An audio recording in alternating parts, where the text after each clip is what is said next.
Prime Time. Now from Washington, Sam Donaldson. If you listen carefully, you can almost hear it. The buzz of a roaring party that's going on right now around the world. Millions of people are hopping across miles, age gaps, and social barriers to join in perhaps the biggest gab fest ever. And they're doing it at their computers. As Judd Rose explains, it's a technological revolution that's changing the way we do everything, from making friends to falling in love.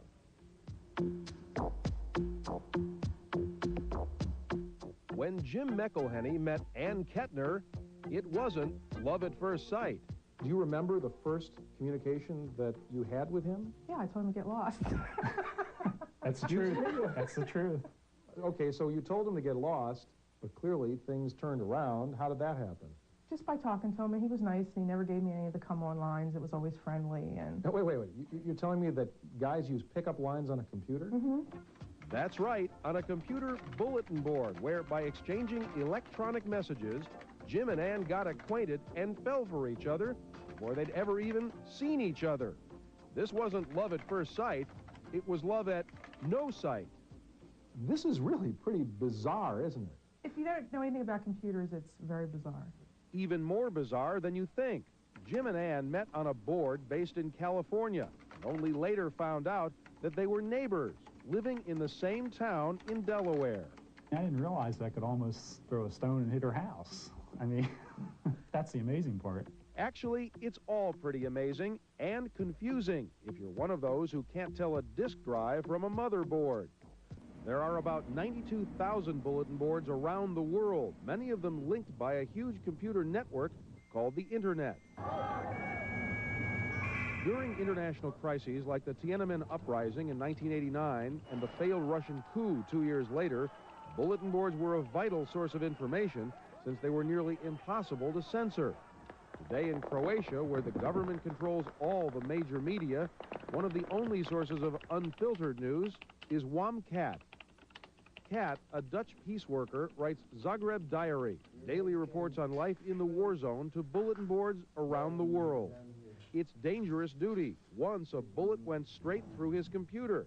But Kat says it's worth it. His readers on the net depend on him. So last December I went to Herzegovina and I had no telephone connections there, and so I couldn't send it. And then in that week people started to call from all over the world, where the heck was I? More recently, bulletin boards were used in the search for Polly Klaas, the girl kidnapped from her home in Petaluma, California.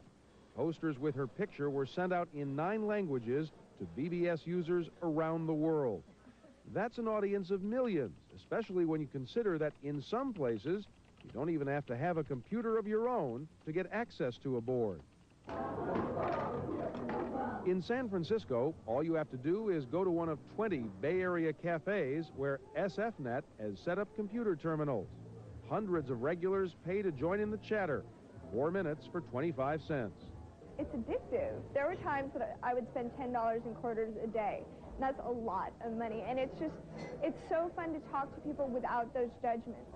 The Horseshoe Cafe caters to the tie-dyed teens of the Haight-Ashbury district. Amber Klasura, cat-eye to her pals on the net, spends her free time communicating with, among others, white-collar professionals across town at the Jammin' Java. I would have never have met my best friends if it wasn't for net, simply because they're they're business, one is a businessman in a financial district, and I don't hang out in the financial district, I'm a student, I hang in the Haight Street. A lot of people who have thoughtful things to say are not very fast on their feet. So in a conversation like this, or a conversation at a party, they may be silent. They may be the quiet person in the corner. On a computer bulletin board system, they can take their time and compose something and be just as articulate as everybody else. No one knows the difference. You hear that over and over, that BBSs take the anxiety out of first impressions, which is one reason they appeal to that most socially awkward and alienated segment of the population, the young. People at first wouldn't want to, come talk to me in a pipe shop or whatever, but over the modem it's a lot easier to break that, because it's like they don't see you, they just see the person, they don't see the physical form, and then when they meet me they go, oh well, that's how he dresses. Or get married. Remember Jim and Ann, the couple who courted by computer? Well, after 6 months of that, Jim finally popped, or should we say typed, the question. I sent you a whisper, which means she was the only one in the channel that could see what I was typing. And I said, Ann, would you marry me?